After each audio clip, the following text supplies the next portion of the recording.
Welcome to the Bottom Line Podcast with Nicholas Kuzmich, where we discuss what matters most, the bottom line, featuring the top minds in their industry.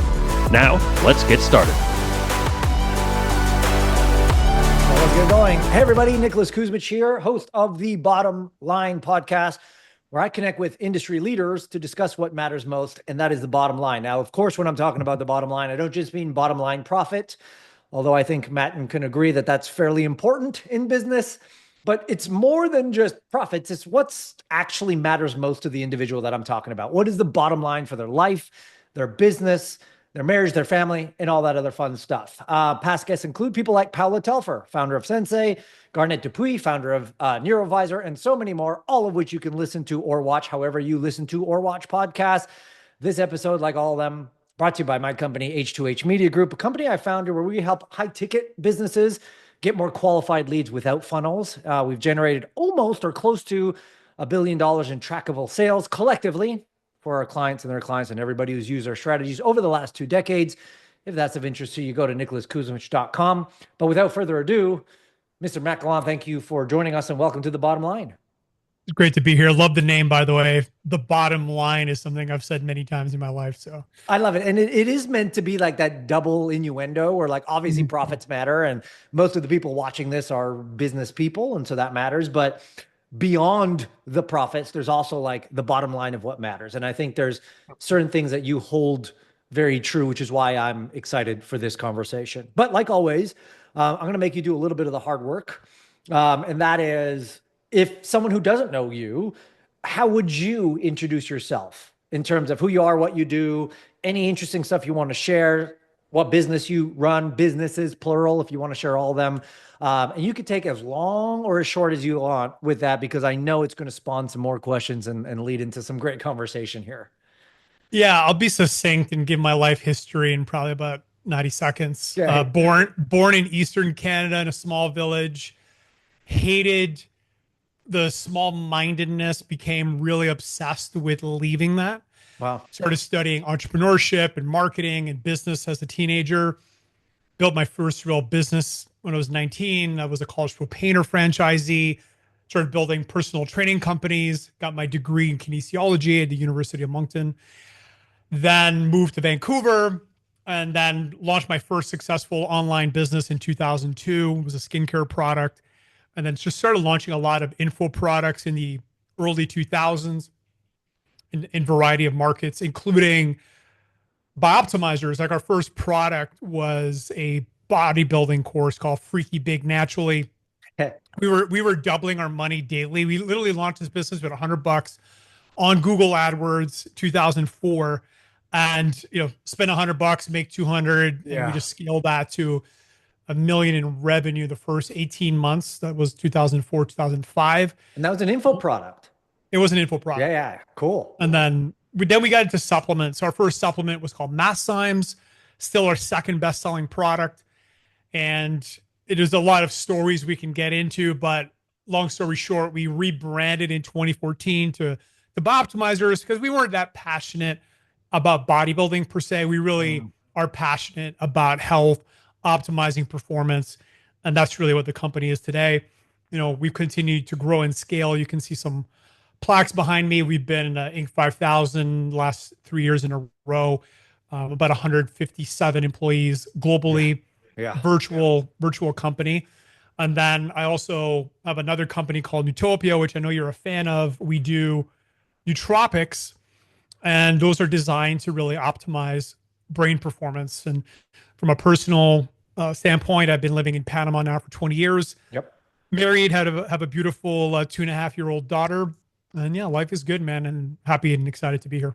There's so much to talk about. And another reason why I'm so excited for this call is because like, you're not really a public guy, right? Like by design. Yeah, no, I know that by design, intentionally.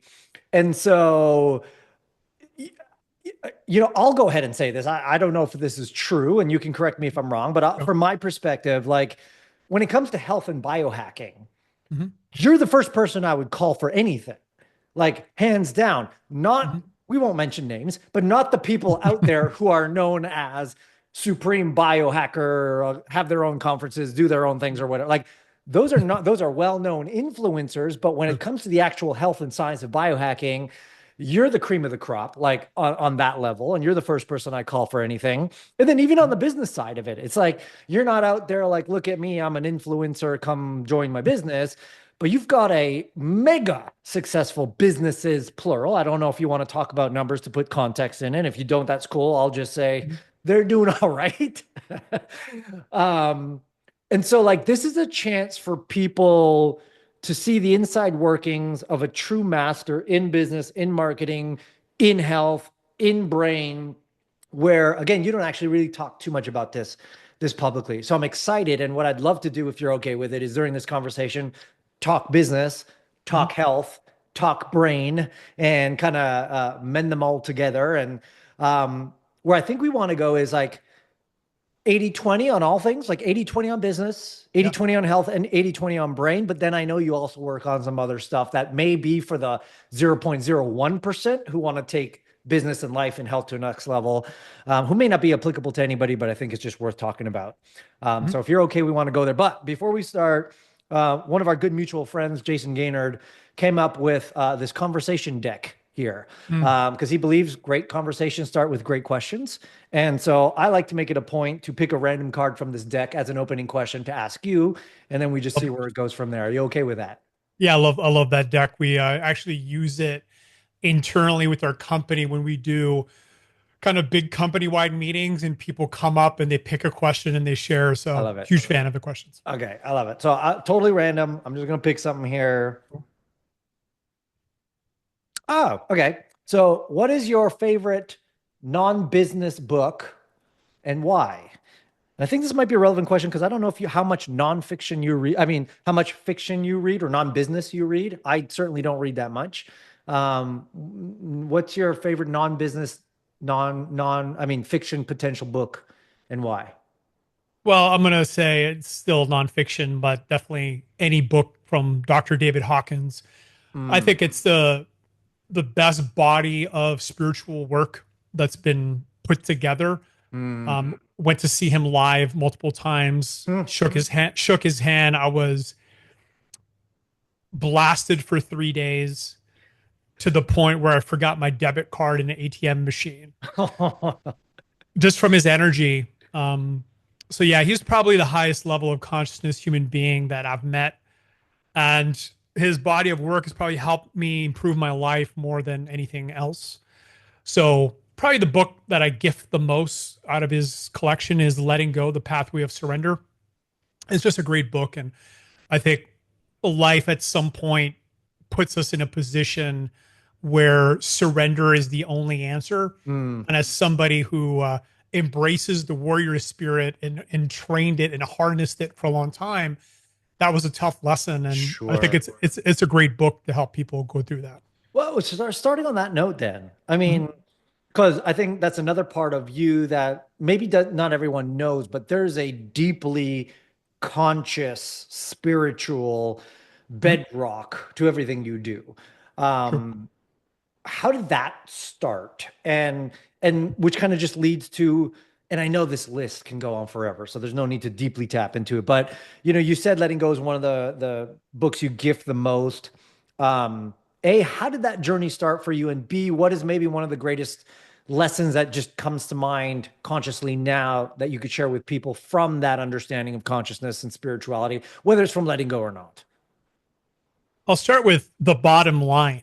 And the bottom line in my mind is that the purpose of life, why we're here, is to raise our level of consciousness, which, if you use the map of consciousness, which is in his books, along with kinesiology, you can kind of calibrate and muscle test. And that's another deep rabbit hole.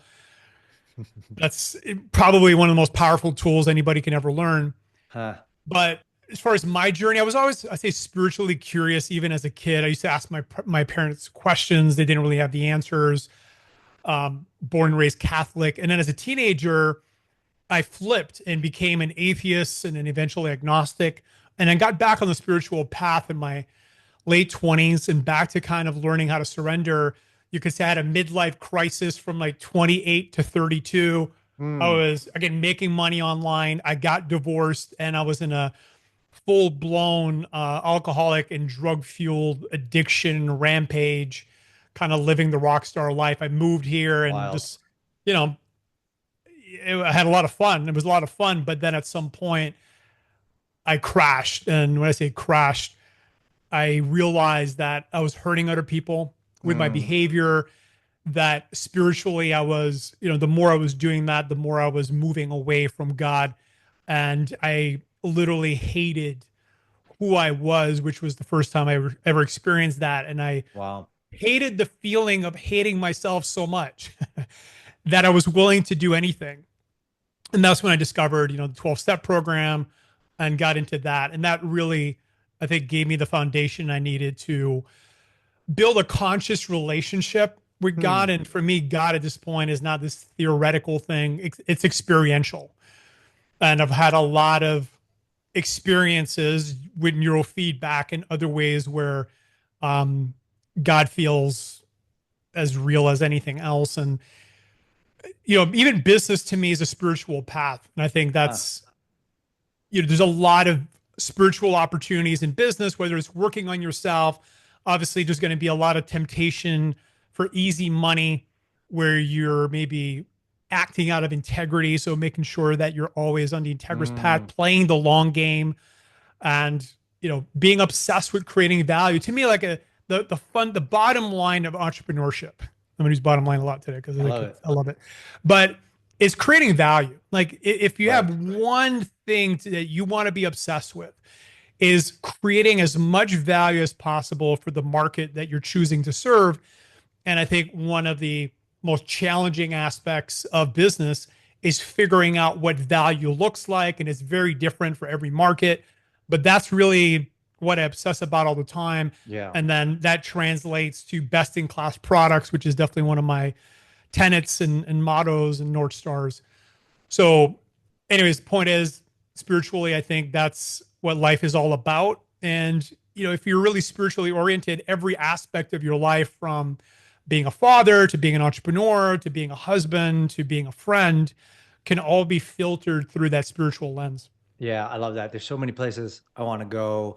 But just for the sake, because here's what I love again, you said something that I think some people may have glossed over a little bit. It's, I was having an experience with God, not just a mental assent thing, Correct, that I could actually track with neurofeedback. Like, how many people say that, right? And I know you didn't say it exactly like that, but can you just expand on that a little bit in terms of, and I had no idea this is where this conversation is going to start, but I just love some of the hints you drop there. How do you define experiential God or consciousness? And then how do you even just link that with the ability to actually maybe track that experience? So it's not just, hey, believe, it's faith, which is a lot of the common vernacular now, to no, it's viscerally real. And here's stuff that shows how that is in fact true. Tough question, but I'll do my best. So first of all, quick primer on neurofeedback. What is neurofeedback? You put electrodes on your head. Right. And you're able to use software to track what your brain is doing. And then you can program the software with specific objectives. For an example, I want to train alpha, or I want to train theta, or I want to train gamma. And your brain starts moving in that direction, meaning that your theta will get stronger, your alpha or your gamma will get stronger. And there's certain states, and we talk about states of consciousness. There's certain states of consciousness where your prefrontal cortex is kind of offline, and you end up, the best way I can put it, you just end up in the field of consciousness. And I think the field of consciousness is really the bridge to experience God. It's really where God becomes experiential. And theta is a great place to start. And theta, your mind's awake, but your body's asleep, is Joe Dispenza's description, which I think is a great one. But when you're in really deep theta, the best description I have is that you're merging with the field of consciousness. And the way I look at consciousness is, we all have consciousness. Of course, we're kind of aware of that. But our consciousness, for the most part, is in a bottle of water. Okay. So we have glass that is surrounding that consciousness. And we're all kind of bobbing and weaving in the ocean. But there's certain states where that container dissolves. And now you're just in that ocean and you're experiencing consciousness. And what is the experience of that?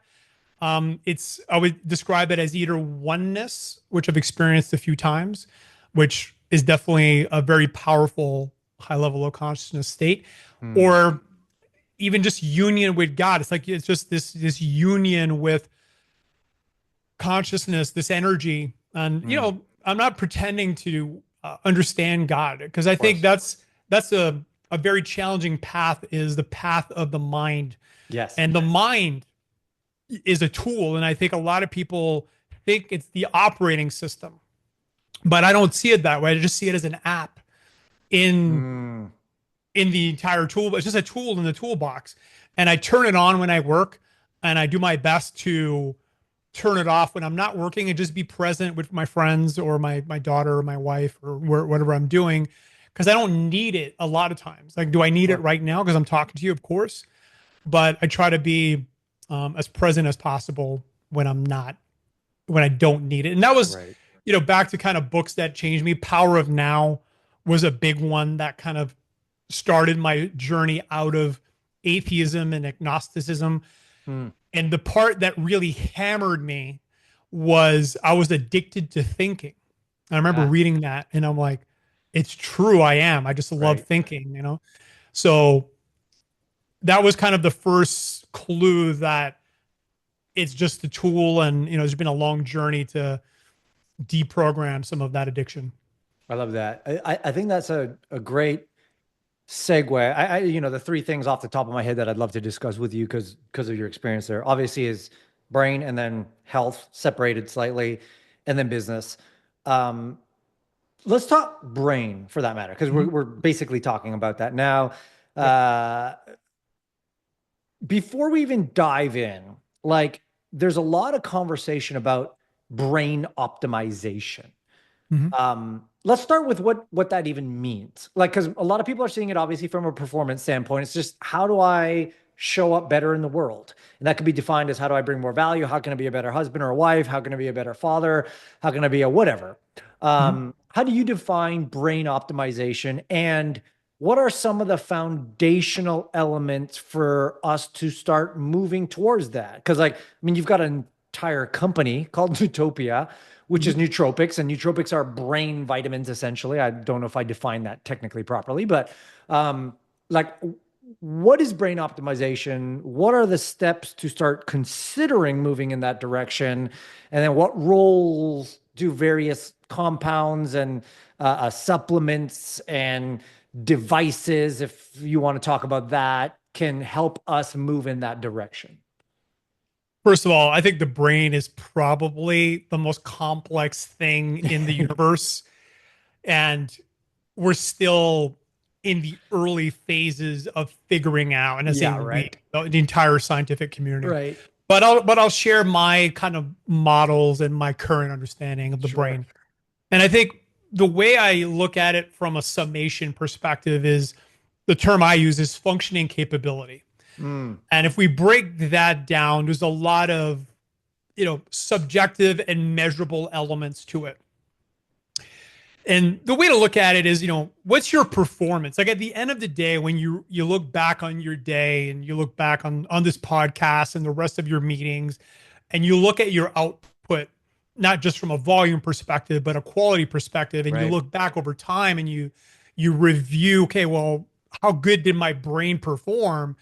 That is the end result of your functioning capability. So then the question is, can we improve that? And the answer is absolutely. Right. Now, IQ is one aspect of that. And is IQ improvable? It's hard.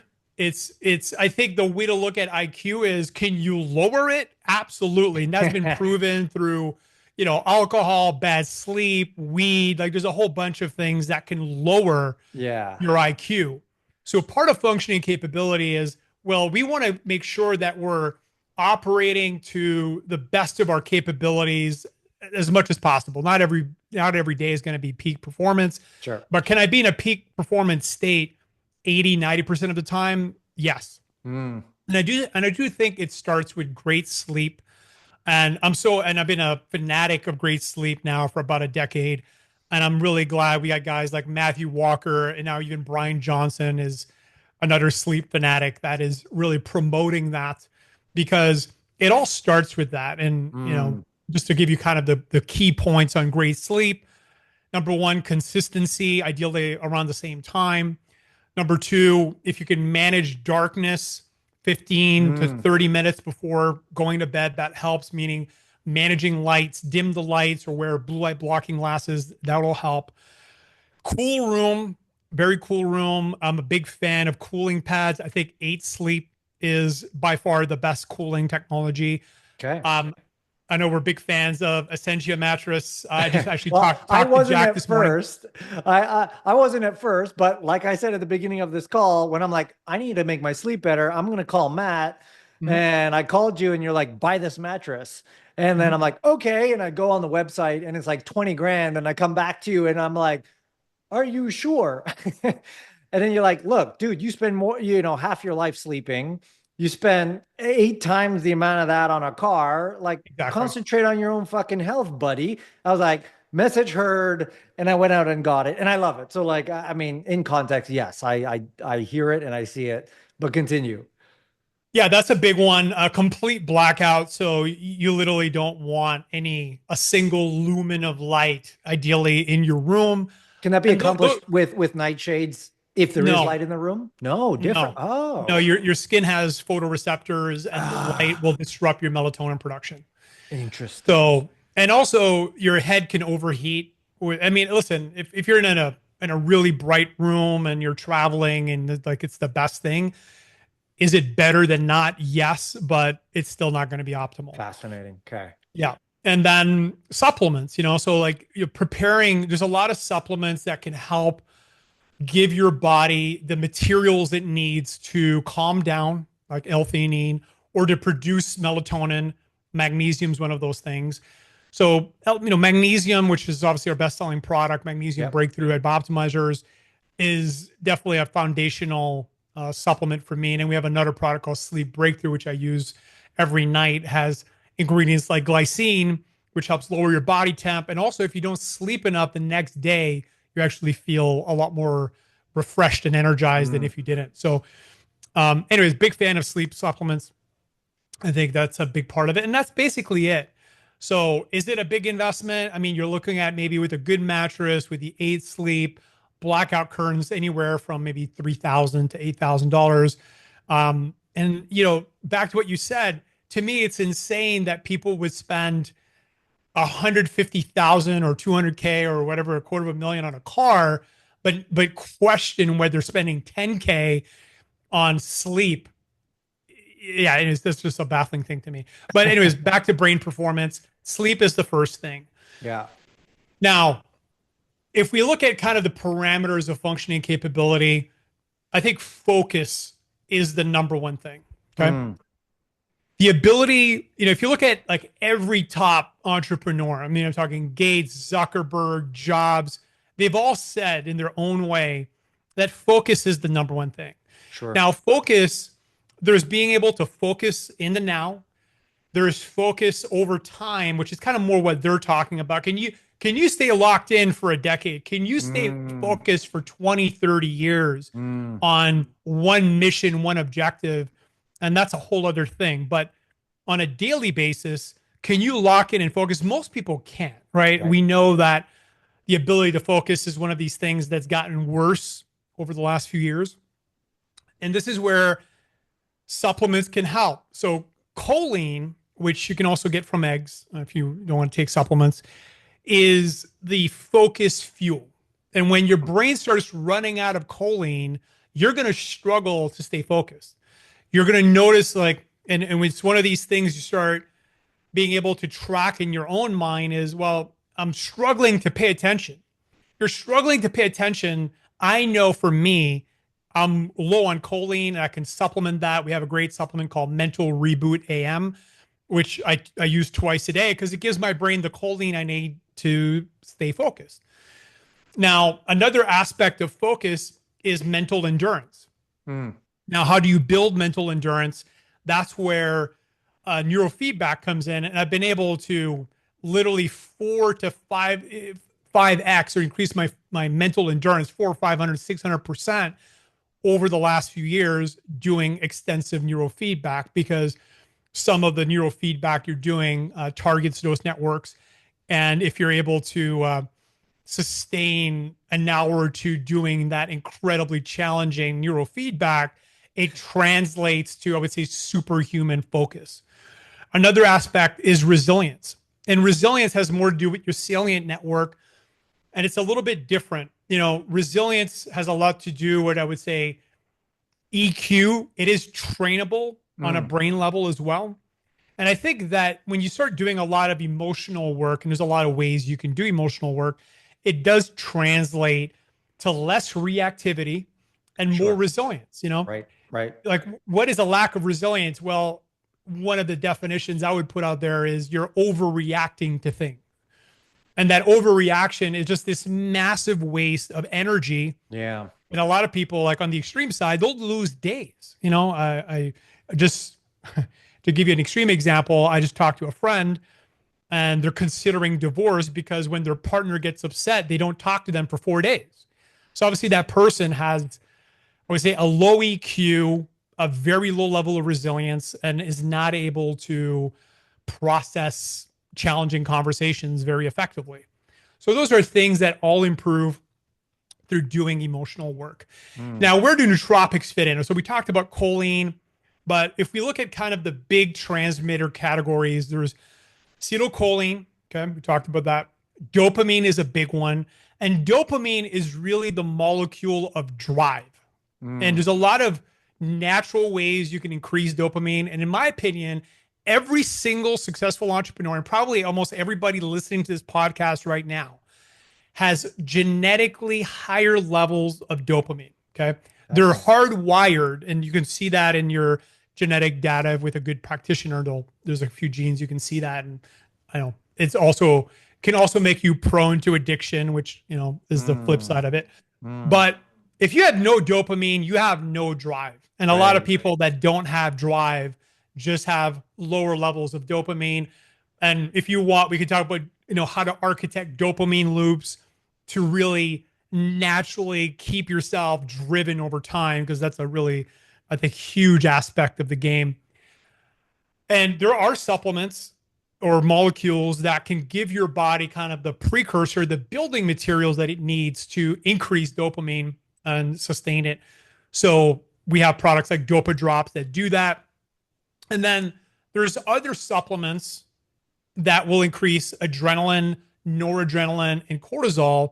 And those will give you kind of that feeling of energy. And of course, almost everybody uses nootropics every day, either in the form of caffeine or nicotine.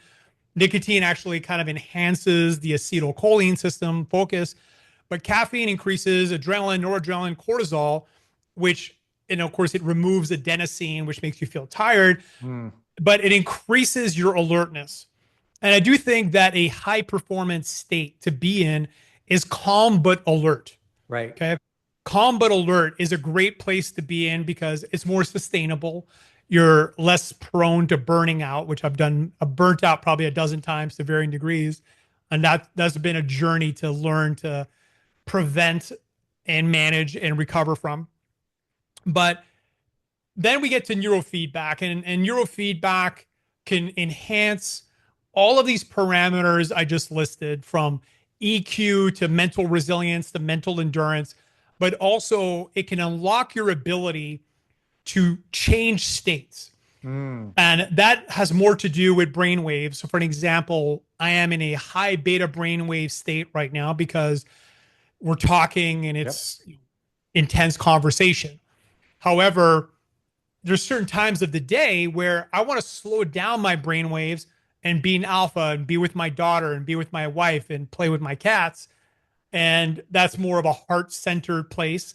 And then if I'm meditating, I want to get down to theta, which is even slower, or I want to crank it up to gamma, which is another really high level of consciousness state with incredible, there's incredible rewards, if you will, when you're there, both experientially in the moment and in terms of, I would say, information and downloads that you can get being in that state.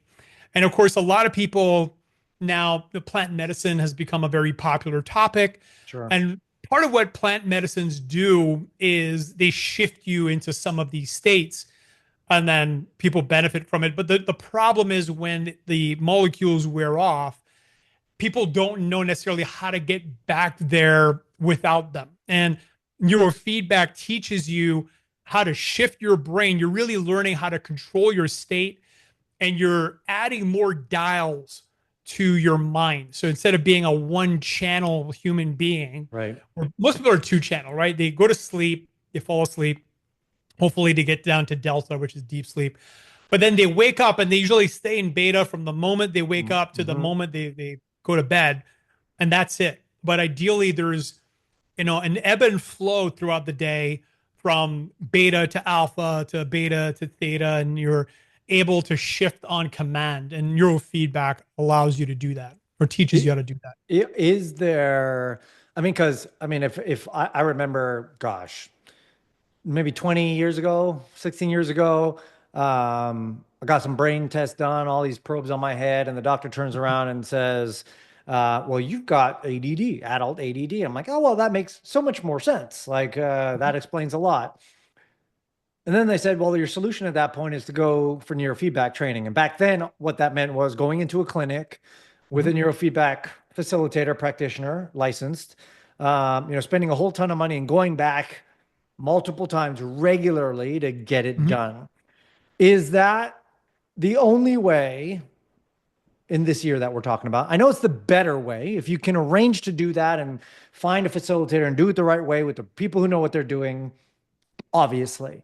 Are there other ways that people can do that without necessarily that as an option? Yes. First of all, I think any neurofeedback is going to help you, help people, especially with a good practitioner. Again, you want to make sure you're being guided and programmed, because there is a lot of, back to how complex the brain is, being able to read a brain scan and then set up the neurofeedback the right way with the right locations is critical. However, for people that just want to get started, there's a great headset called Sensei, which you mentioned, Paula, at the beginning of the podcast. And, I've bought a lot of brain technologies over the years, like a lot. And this is the first one where this is medical grade accuracy with the sensors without using goop. And the ease of use from, hey, all you need is a mobile phone. You don't need a computer. You can be on your couch and just put it on and train, is awesome. Yeah. Now, is it as powerful as a medical grade system? Yes and no. Like, you can't control the settings as like you can with a medical grade system. Right. So it does have its limitations, but from an ease of use. And here's my suggestion to everybody that's meditating right now: stop meditating without that headset. Because another way I can frame neurofeedback is, you're learning how to meditate, but your gains are going to be exponentially faster. Okay. I was struggling to meditate for years before I did neurofeedback. When I say struggle, like, it just feels like you're dropped in a pitch black room and there's a guy trying to teach you an exercise, but you can't see him, and you're trying to figure it out, and it's tough, right? Right. But neurofeedback ends the guessing game, and it's literally telling you every second you're doing the right thing or you're doing the wrong thing, and then your brain is automatically learning and your brain's automatically improving. So why play the guessing game of, this is working, this is not working? And to give you an example of the results, we have people that I've done neurofeedback with that are achieving Zen master wave breakthroughs on gamma that would take 10,000 to 25,000 hours of meditation to achieve. Okay. And they're achieving that in dozens of hours. Okay.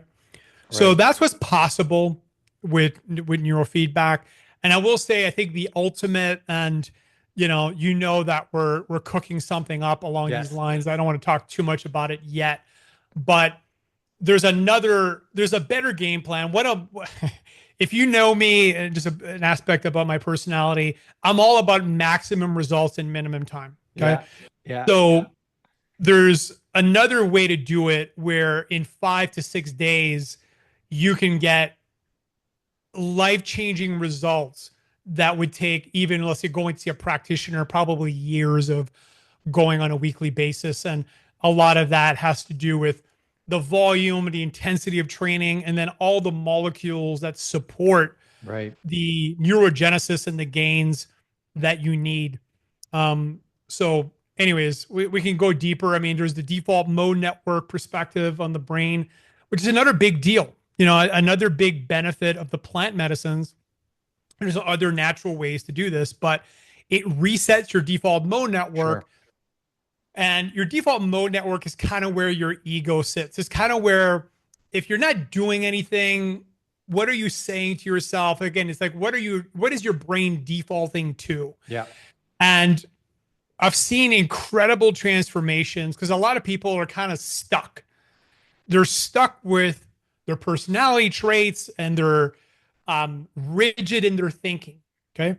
But when you reset their default mode network, it's almost like all of that rigidness gets obliterated, and then they're seeing life with fresh eyes, which allows them to maybe rebuild and re-architect their personalities, their life. So it's a really beneficial thing to do. But again, if you go out in nature for 3-4 days, it'll reset your default mode network. When you travel, it resets your default mode network. So those are things to start paying attention to. And I think if you're really trying to hit the pinnacle of brain optimization, you start developing this awareness of all the things I'm talking about over time. And I do think that when you're training your brain, you will accelerate that awareness. And then you're able to see, okay, well, yeah, my default mode network needs a reset. My choline is deficient. I'm not as driven. I need more dopamine.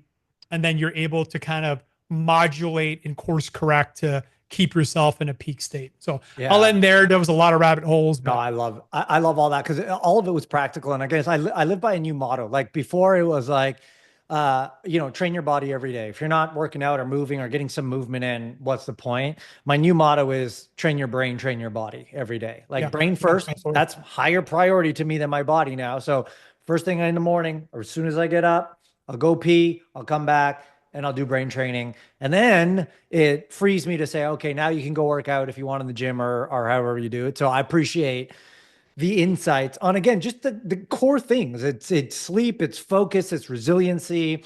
Now there's tech available and there's supplements available to help get you there. I love Sleep Breakthrough, by the way. I can't not travel without it. And I love the fact that you have different formulations depending on if you want a little GABA or not. So there's stuff there that's just kick-ass and awesome. And you've alluded to all of that. So you did that about the brain. Are there the top two things, and I know sleep is probably one of them as well, when someone's just considering optimizing health? Brain is big.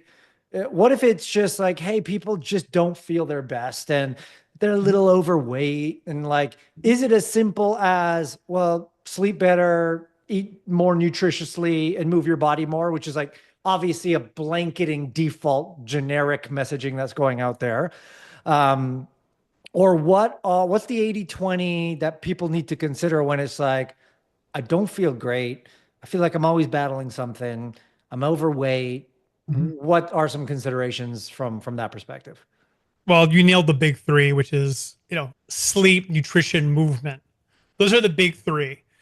And there's levels of those, right? And I would say, if you're listening, you look at those three things and ask yourself, which one am I the weakest on? And if you improve that thing, great point, you'll get the biggest improvements. And one of the things I look for is what's the keystone change I can make that's going to level up multiple things the most? Yes. And back to sleep, I remember one point I did a body fat test. My body fat was through the roof. My testosterone was in the gutter, and I was tracking my sleep. I was getting like 15 minutes of deep sleep. Oof. And I just had that epiphany of, well, if I improve my sleep, everything's going to improve. And that kind of started me on the whole sleep journey. Right. But there's almost always one of those three that can be better, and always focusing on, a really powerful thing to develop in your mind is critical factor analysis. So if you're looking at a system, doesn't matter if it's in your business or in your body or in your mind, and you look at where's the weak point, where's the bottleneck, and then if we optimize that, fix that, improve that, then the whole system is going to work better. Right? And that's a critical skill to develop. So the same thing with your body. Those are the big three. Yep. Let's go a little bit deeper, and I'll just say it. I think if you're overweight, get on GLP-1 agonists.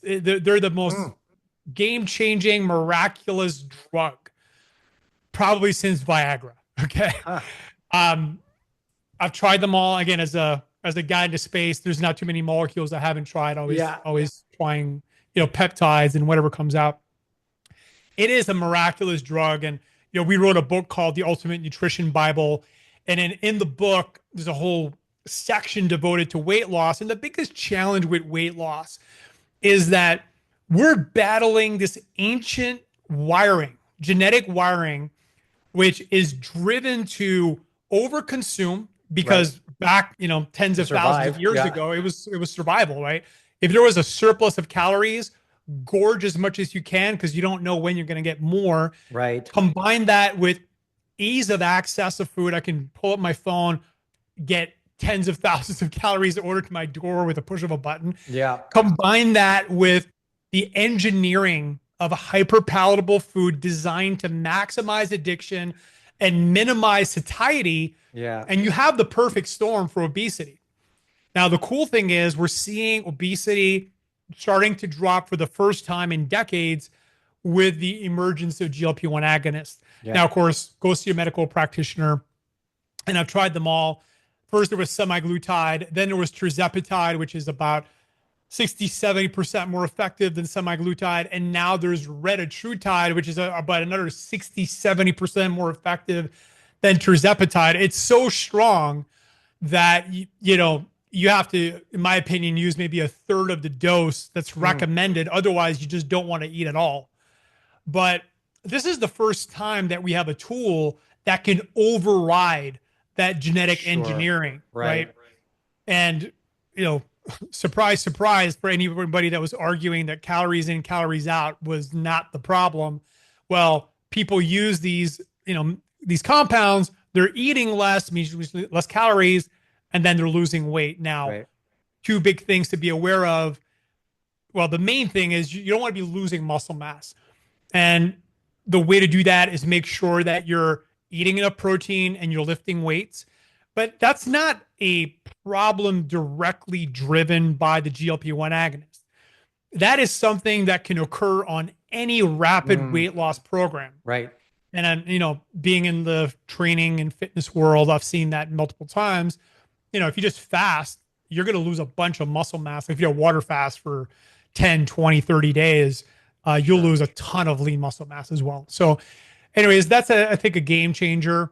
And then I think peptides in general are incredibly powerful. Hopefully they get regulated. I am really bullish on the new administration in the US. Hopefully, creating the regulatory framework that we need to bring in some of these really life-changing compounds into mainstream. And if you find, a progressive doctor, you can probably still get access. And if you feel brave, there are websites that sell research compounds where you can buy these and administer them yourself. But as with all things, educate yourself. Right. Look at, read Reddit, watch YouTube videos, figure out where the dosage are, start conservative, start small. And, that's what I do, right? I mean, I love experimenting but I'm always mindful of the risk with all of these things and try to mitigate and manage risk because, you can, potentially damage yourself taking too much of the wrong thing. I think that's kind of a good segue because something you said earlier, which I know is true of you, as we're talking about, researching things that you might be putting in your body, is one of your foundational values is best in class products. Yeah. And like you probably have the best formulation of magnesium on the planet. Mhm. And yet you still also don't feel satisfied with that. Like you'll still spend millions of dollars saying, can we make it even better? Even though it's the best, can we make it even better? Mhm. Um, I know that's just you, and that's true of you in every area of your life. Let's just segue into kind of that third element because we always have entrepreneurs that are listening. And you talked about, critical thinking and various things to do for your body and your Mhm. brain. One of your values, obviously, best in class products that you bring to the world. We alluded to this idea of like spirituality and what is business. It means bringing value to the world. Mhm. What's your 80/20 on those who are like, and I'm not even just talking growing business, because I think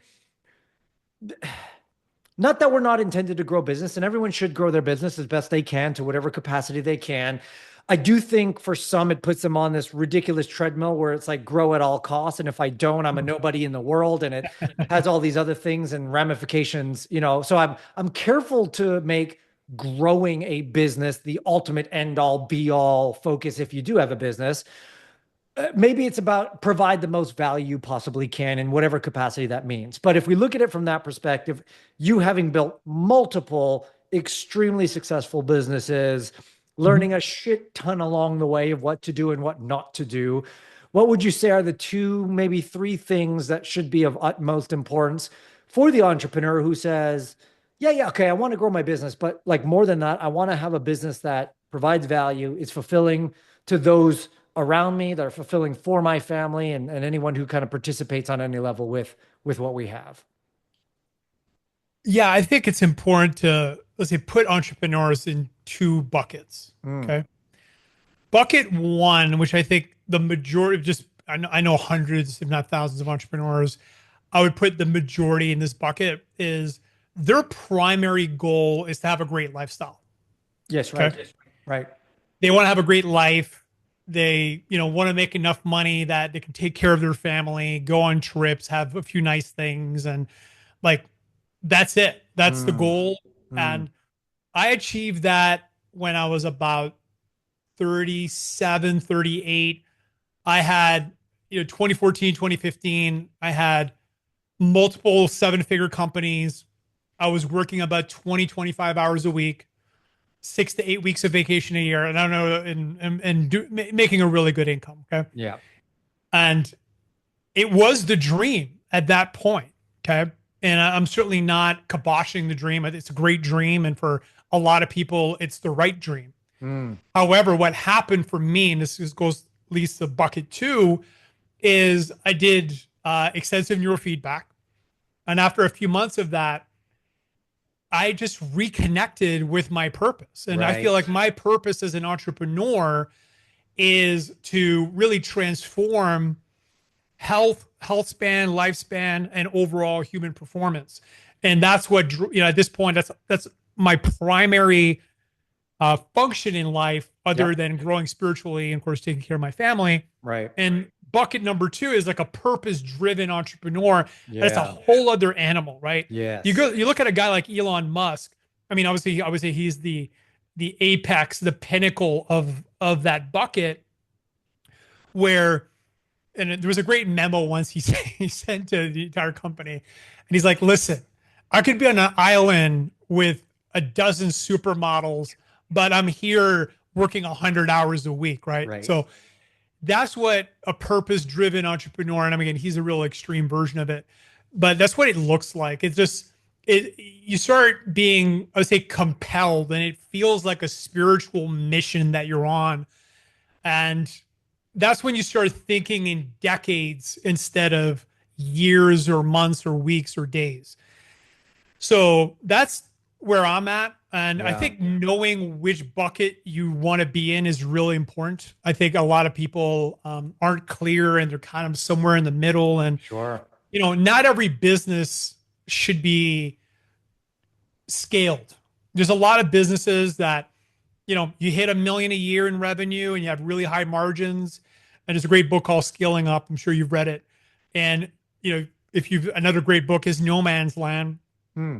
And there's certain thresholds where if you want to make the jump from like 1 million a year in revenue to 10, you have to go through, I think they call it the valley of death in scaling up, Right. where you have to make all these capital expenditures. You got to bring in higher level people, more software, all of these things that's going to drop your margin down, add more time, more responsibility, more weight on your shoulders to make that jump. And then there's like 100 to 30 and like 30 to 100. Like there's multiple valleys of death. And for example, I just talked to an entrepreneur 2 days ago that they didn't make it. They got to 80 and they died. They had to do a distress sale. And so, I love the journey. Like I love, if there's one thing about me that would summarize everything we talked about, is I believe there's always another level and I want to hit that. Okay. And at the same time, I want to be grateful for the now, appreciate the moment, be happy right here, right now. But at the same time, that strivingness is absolutely hardwired and it would kill me to stop that.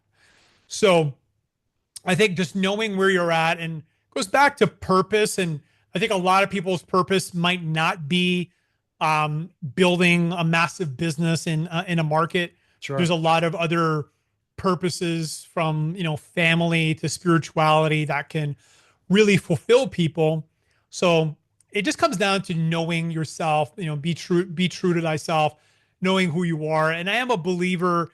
Carl Jung said life starts in your 40s.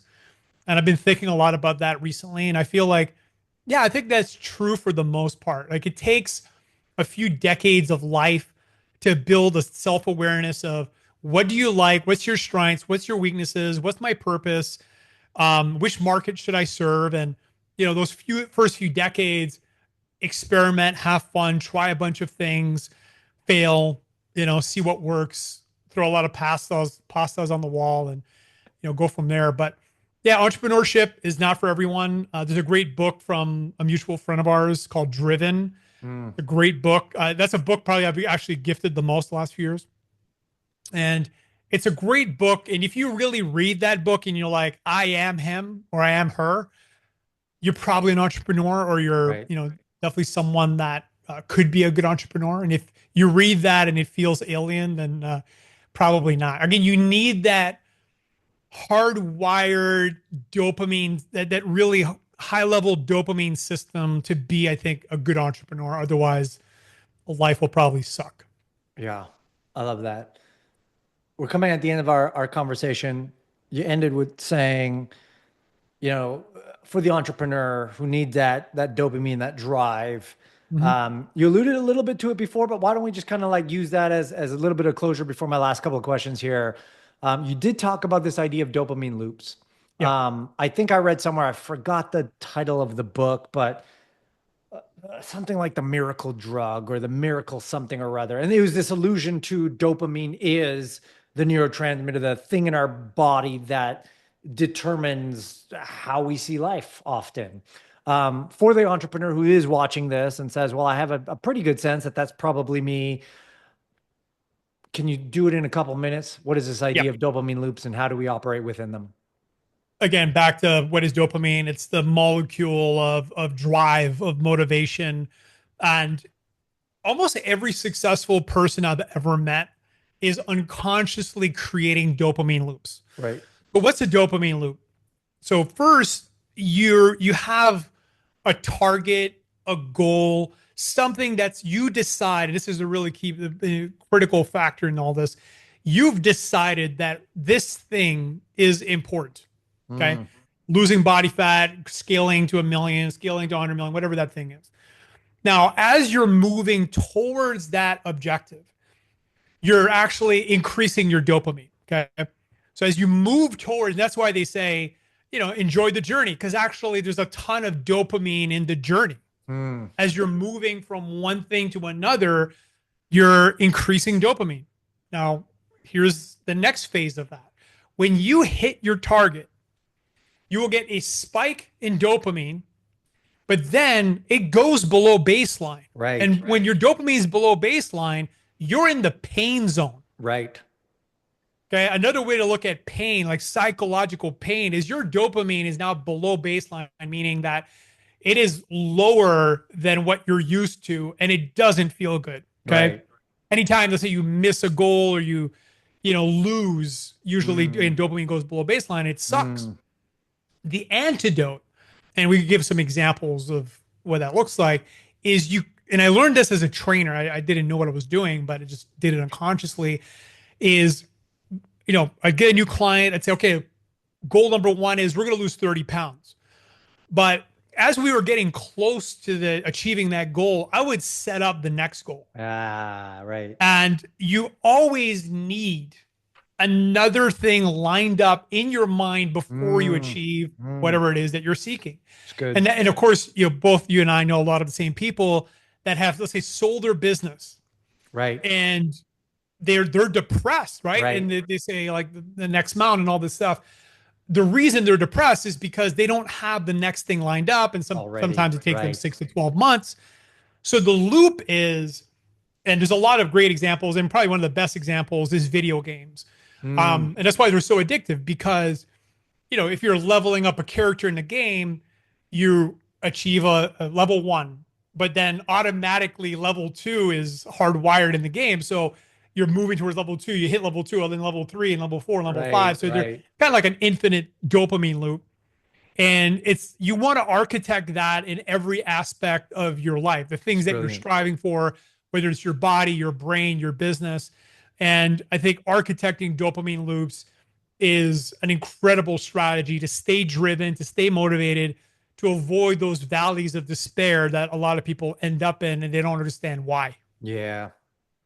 Yeah, that's good. Okay. Thank you. Because I didn't even think of that. I'm like, oh yeah, that fortunately, I think is just kind of ingrained in me already to think about the next thing before the thing. So fortunately, didn't hit too many of those downfalls. Okay. Total random question. I just like second ending it with this, just because I'm generally talking to interesting people and they have interesting answers. Price irrelevant. What was the best purchase you made in the last 12 months? Neurofeedback.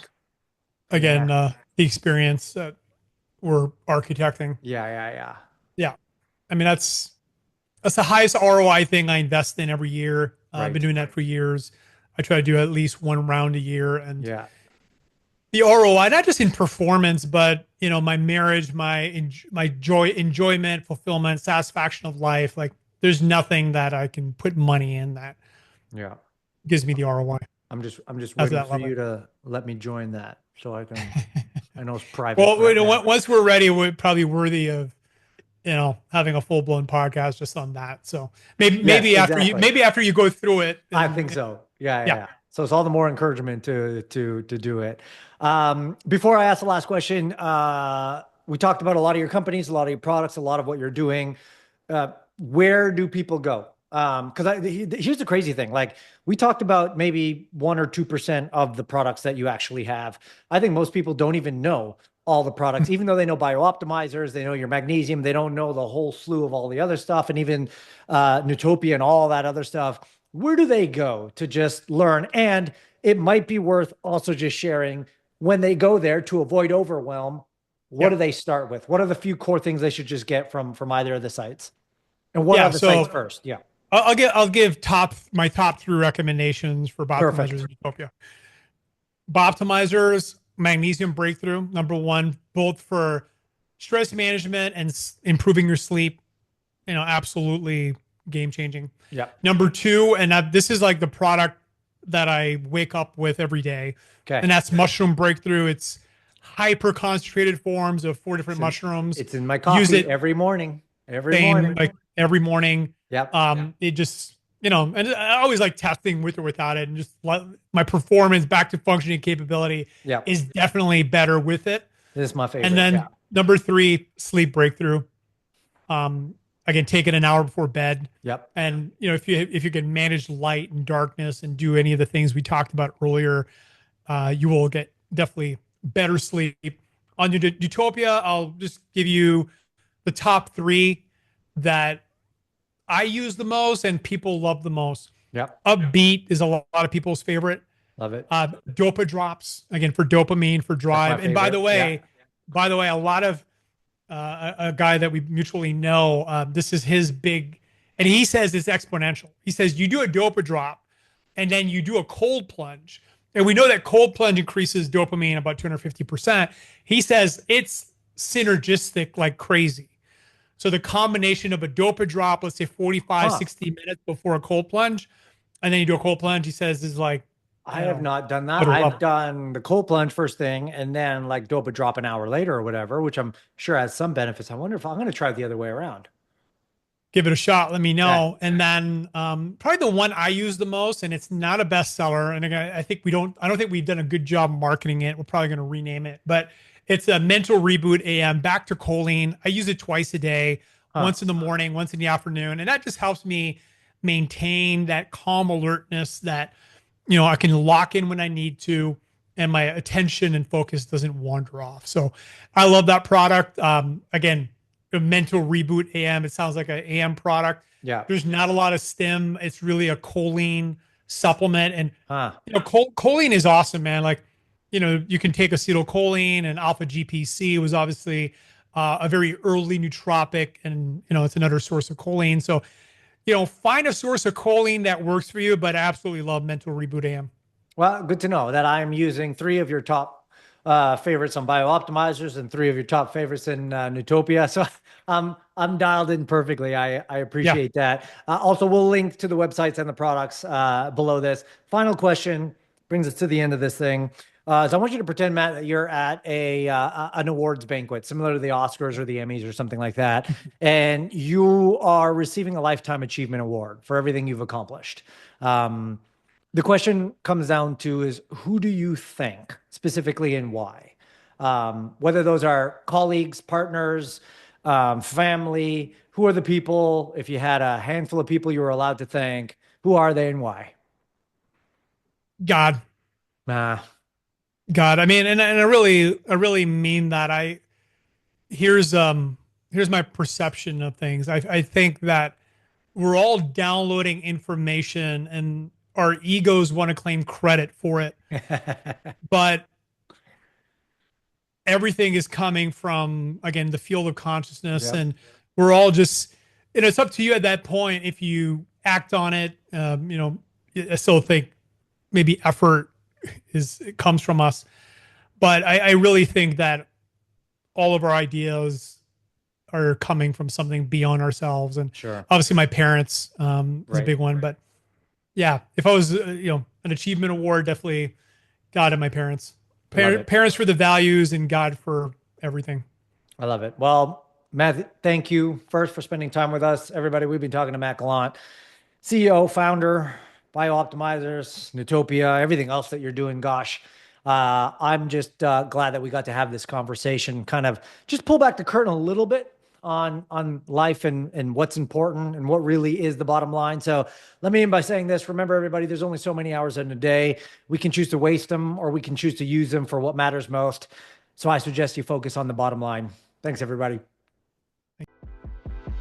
Thanks for listening to the Bottom Line Podcast. We'll see you again next time, and be sure to click subscribe to get future episodes.